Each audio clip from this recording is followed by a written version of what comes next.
Hello everyone, and I feel a little slow to speak.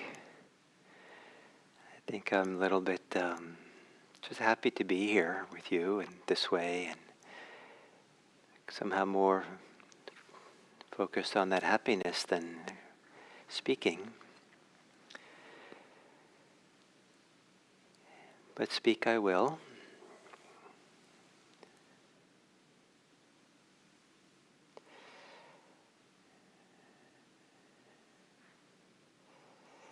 There's a difference between being mindful and having the desire to be mindful. And in many people who learn about Buddhism maybe in a simplistic way, will believe that there's something wrong with having desires. And this is not the teachings of the Buddha. He said that to paraphrase him, there's something wrong, something painful about craving, about thirsting, grasping, certain kinds of desire which carry with them, inherent in them, is pain, stress.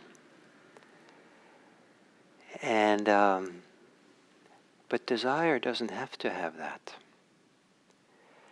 Desires can float through the mind, through the heart, like a small cloud floating in the sky, with no pressure, just kind of floating through.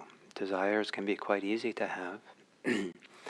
And there are desires that arises out of our goodness, out of wisdom, out of care, compassion, out of compassion itself is a kind of a desire. And so in the difference between being mindful and desiring to be mindful is a useful distinction if it helps us to appreciate our desire to be mindful, the wish, the aspiration, the wanting to be mindful, and to find a way to want to be mindful that is, this is my language, which maybe you translated for yourself, but which is delightful to have, delightful desire, maybe inspired desire, maybe a loving desire that has no expectation in it, no pressure in it, no requirement, no should, no admonition. It's just kind of like, of course, this is a good thing. And so if we can find that kind of desire, someone asks chanda, yes, that's the Pali word, chanda. And if we can find that kind of desire, maybe it can support being mindful. It can be a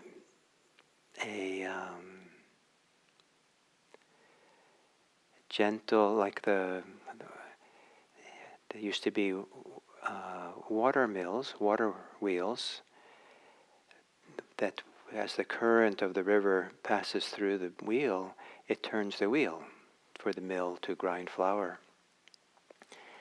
And maybe the chanda, maybe the desire can be the current that keeps the mindfulness engaged or present, turning, flowing, moving, active. So in this sitting, maybe after settling in, I'll ask you to explore the nature of a desire to be mindful and see if that can support the practice. So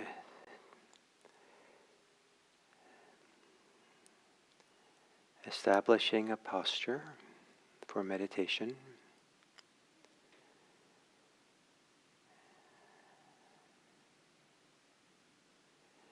And then allowing the eyes to close themselves.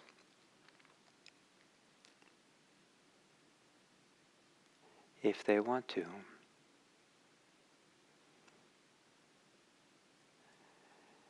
Whether the eyes are open or closed. See if you can relax the gaze of the eyes. Any engagement with the eyes to see. Tension.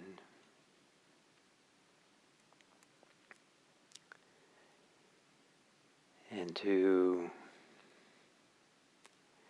take a few long, gentle, deep breaths.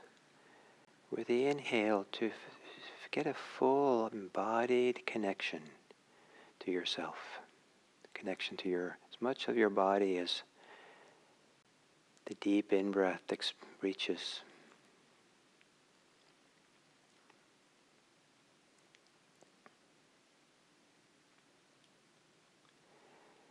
And maybe as you exhale, long exhale, let it be like all the weight of your body settles into the bottom of your belly. And from there is supported.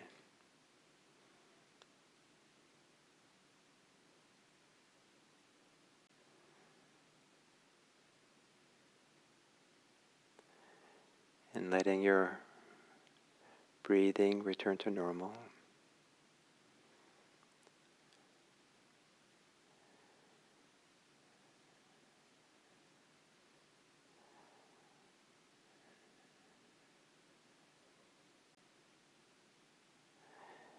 And for the next 3 or 4 breaths,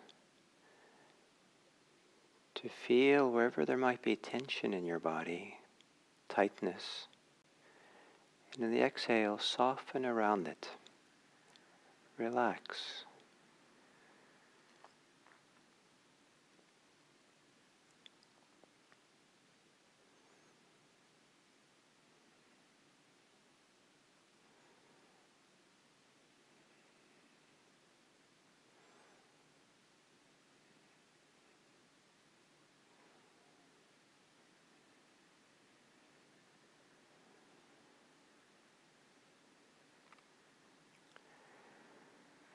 And then take a couple of breaths to relax the thinking muscle.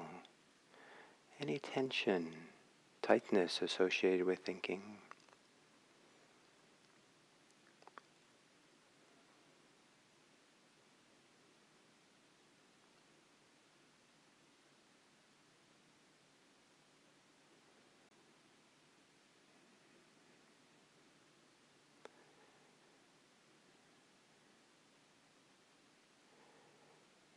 And take a few moments to feel your whole body, or a wide experience of your body, in whatever way is easy for you.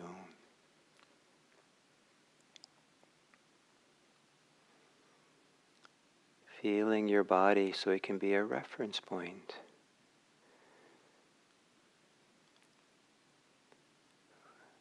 for a deeper connection to your inner life.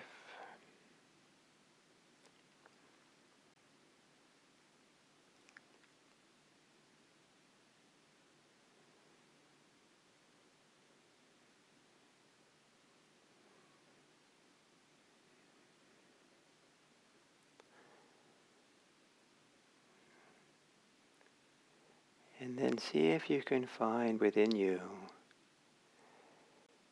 a relaxed desire, maybe one that wells up from within rather than a thought that carries with it you should.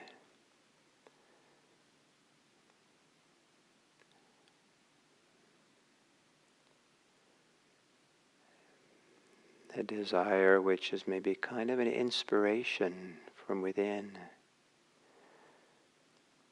of the goodness of a possibility, of being present, aware and mindful, here and now.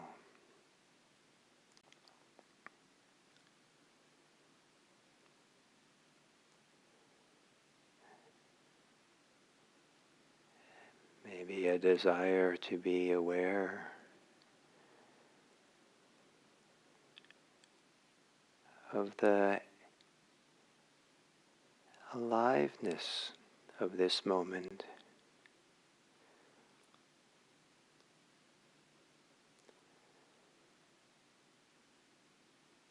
Knowing that whatever is occurring in the present, whether it's pleasant or unpleasant, is a manifestation of your life right now, of being alive right now.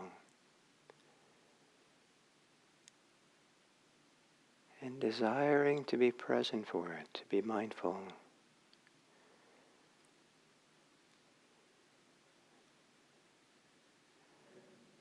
Because mindfulness itself, being conscious, is a primary characteristic of being alive and awake. It's a wondrous thing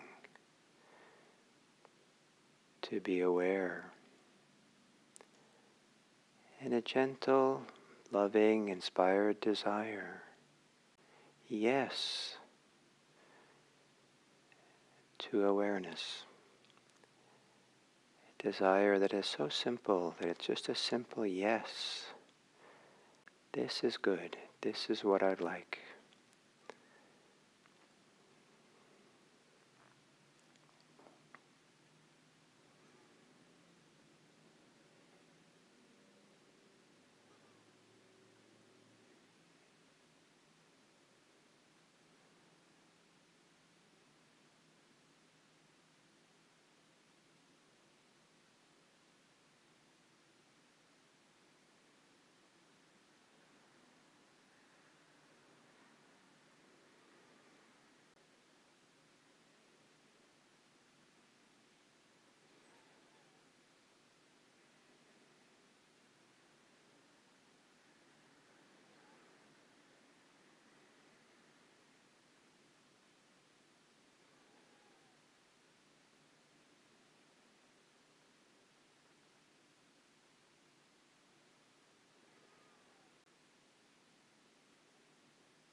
letting there be a gentle, ongoing desire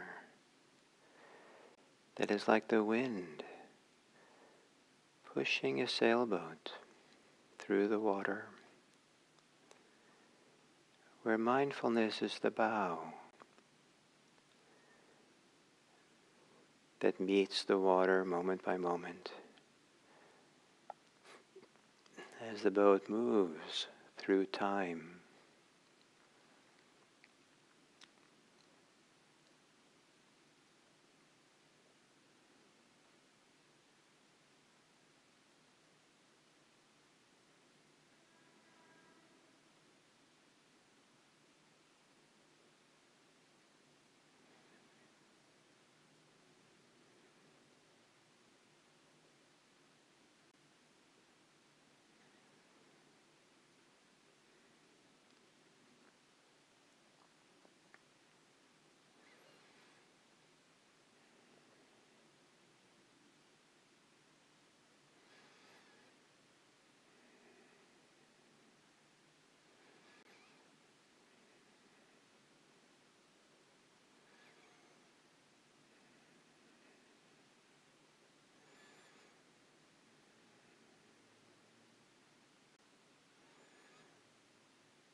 If you find yourself swept away in thinking, because of the wonderful desire to be mindful,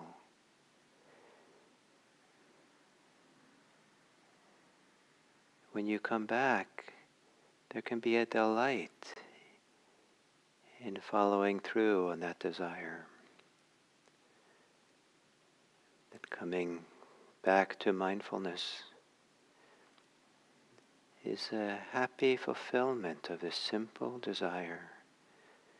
And you can enjoy that fulfillment, however weak it might be.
And as we come to the end of this sitting, to appreciate there's an art to having desires. Many people don't study the art of desiring. Desires can come from a place of within of creativity, of non-craving, desires that have no need within them. Just a simple, open goodness of this would be a nice idea, this would be good. A desire which can inspire action, can inspire change, but doesn't assert itself, doesn't push for change.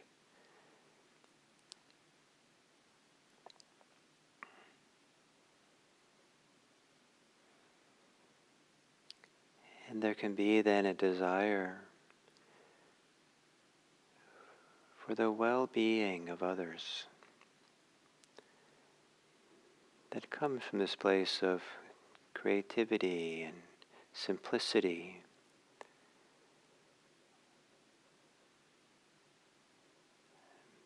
as a form of art, perhaps it comes from a kind of grace and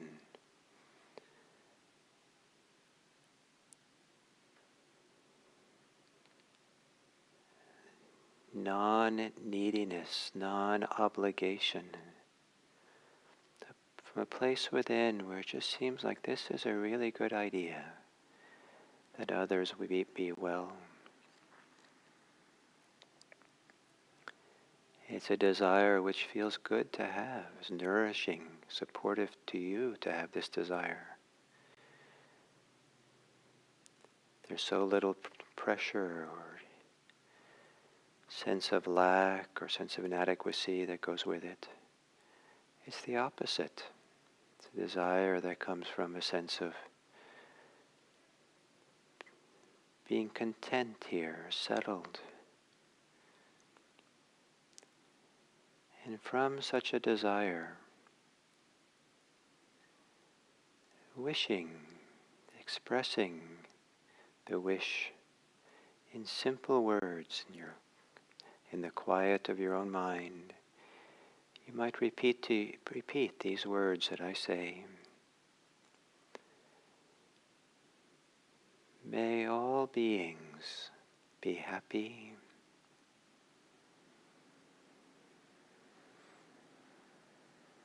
May all beings be safe.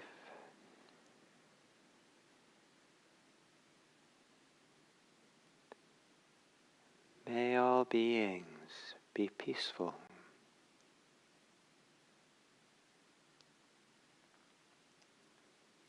May all beings be free.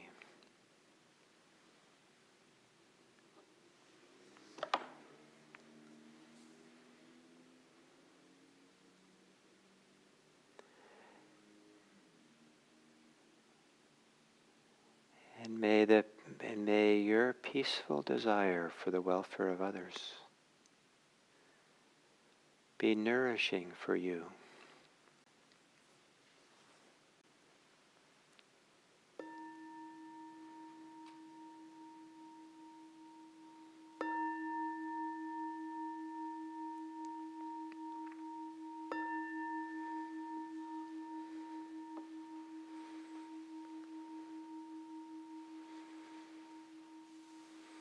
Thank you.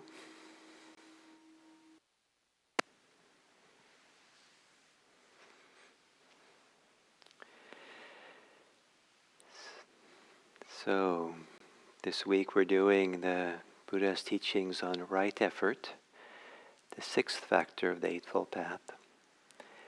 And in the classic description of each of the factors of the path, the Eightfold Factors, this has the longest description and has a lot of repetition in it. So there's 4 right efforts, and a lot of the way it's worded, each one is the same, just some variation for it. And there's a lot of repetition of some words. And so the repetition has an impact as we read it or listen to it. And a kind of emphasis. And each, and it's a right effort, each of them has a series of words that describe the kind of effort that to be made. But with all these, so we'll talk about these different kinds of effort that the text says. But each of these 4 right efforts is supposed to be done with desire. The Pali word is chanda, C-H-A-N-D-A, a rather innocent word for desire that sometimes is used for appropriate desires, sometimes for inappropriate desires or painful ones. It's kind of a broad word, desires, without any ethical or other kind of valence implied, except in the context in which it's used. But it's used for wholesome things.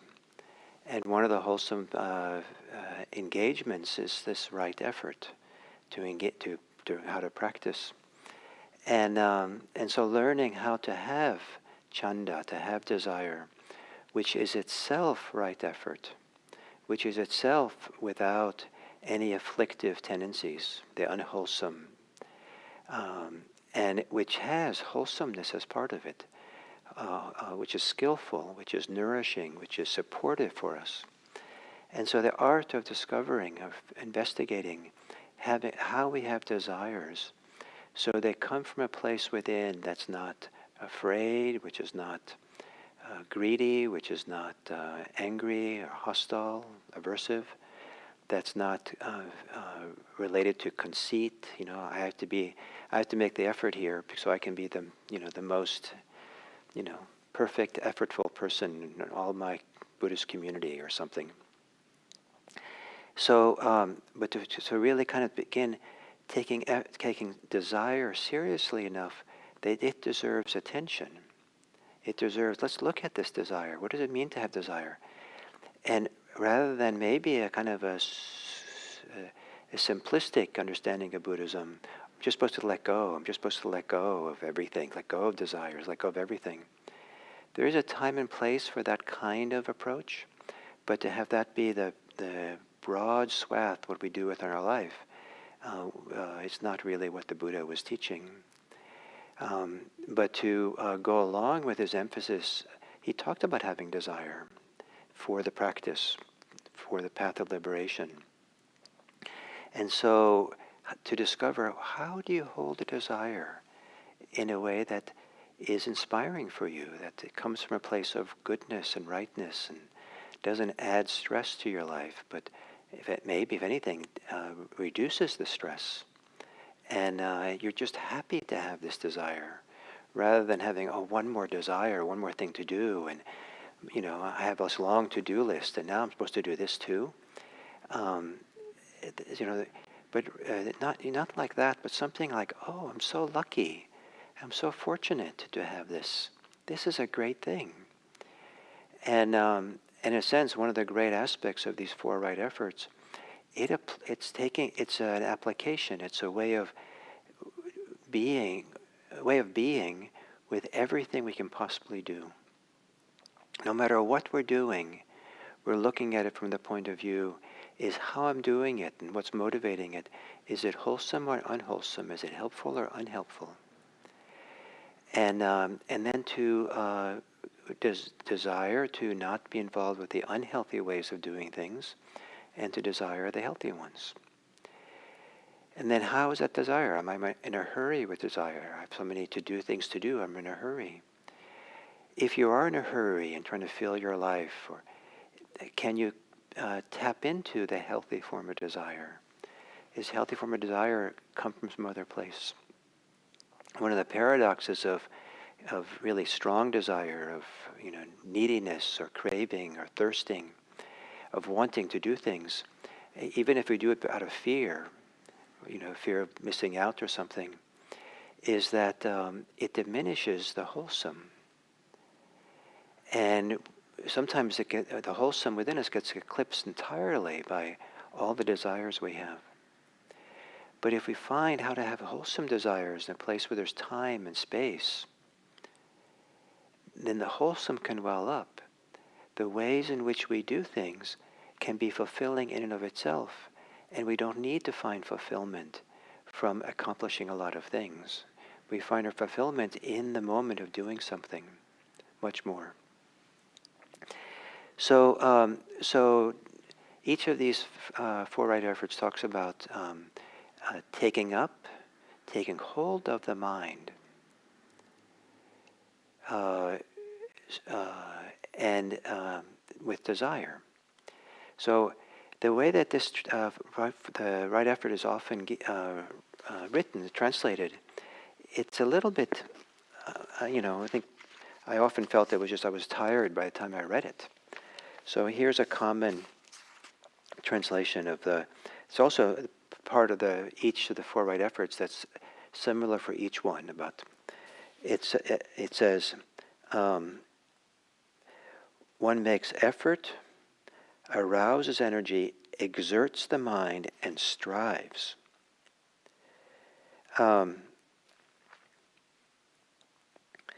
So that seems like a lot of work.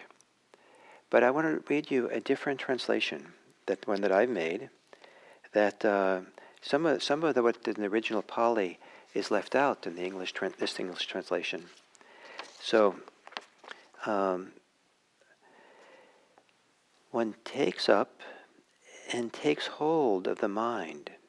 So here one begins by being present for one's own mind, one's own inner life. One takes hold and takes up.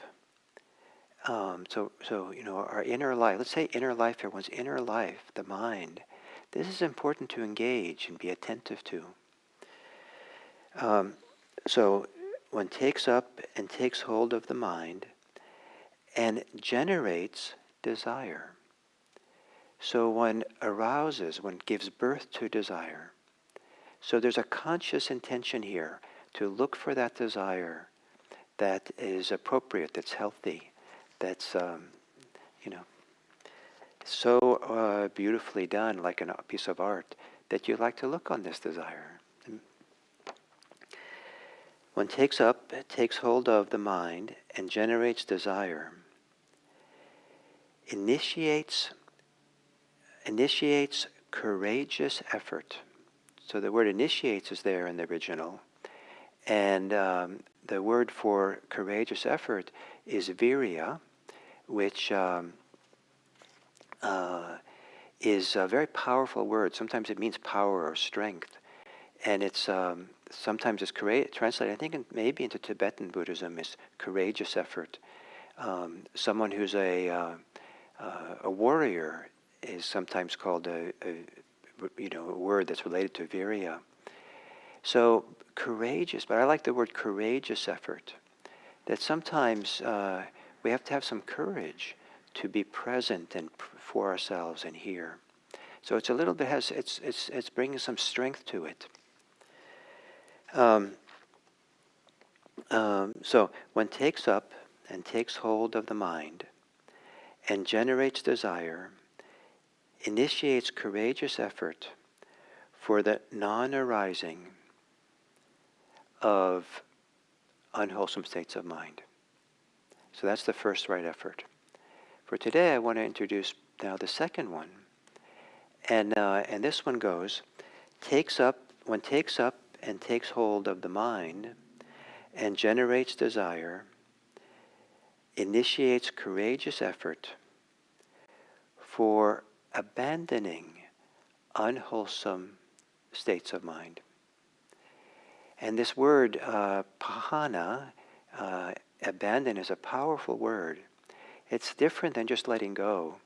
Letting go has more a sense of letting go of it for the moment.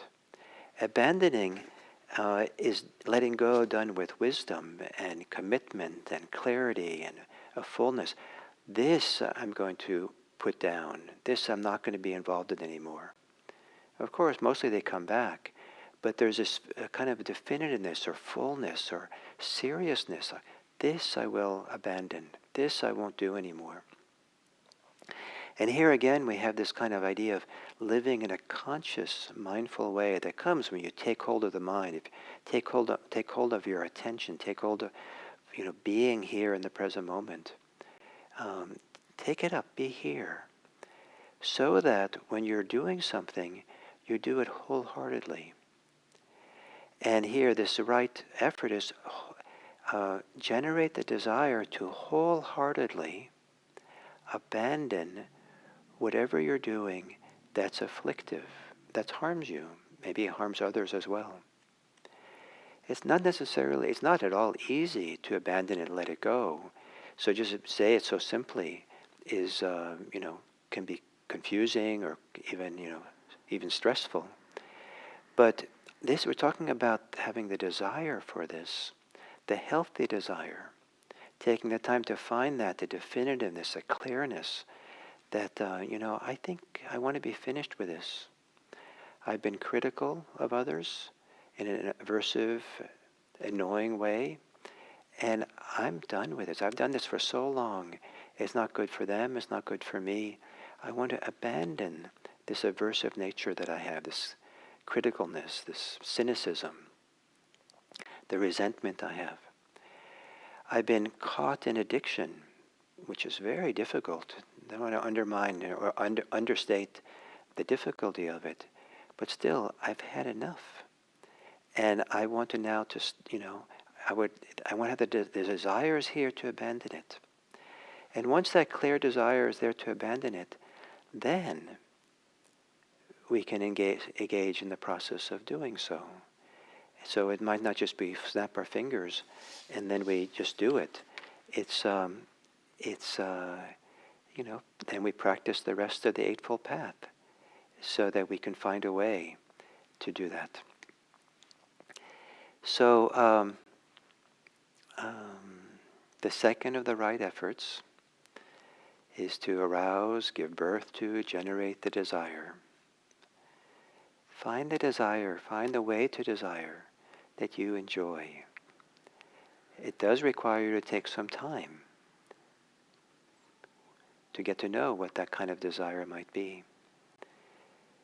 Maybe it's a desire you arouse when you're relaxed, at ease, having a cup of tea, looking out the window, or something. Or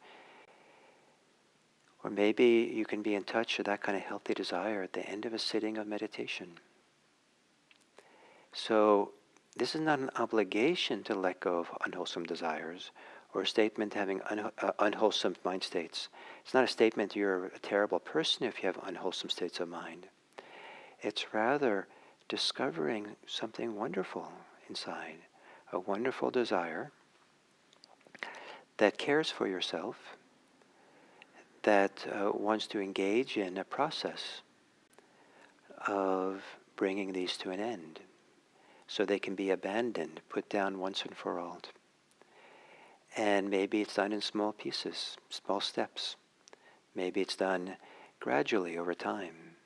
Maybe for today, if you know you have some afflictive, unhealthy mind states and desires that you don't want to kind of live by, but you're caught in often, maybe the goal for today is not to abandon them entirely, but to discover the desire to abandon them. So whenever they arise, take the time to find a healthy desire, one that you like, that you enjoy having, in relationship to the things that you would like to abandon.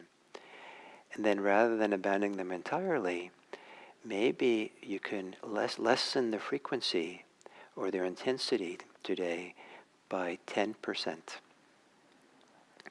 And what would that look like? Just kind of turn down the volume a little bit, as opposed to being caught up in the idea it should be all or nothing. So I hope you enjoy your desires. Take time today to look at them and explore them, and maybe enjoy the desire to be done with some of the unhealthy, unsupportive states of mind that you might live with. And maybe you'll enjoy doing them 10% less. So thank you very much. And tomorrow we'll start the discussion about the third right effort, which is related to wholesome mind states. Thank you.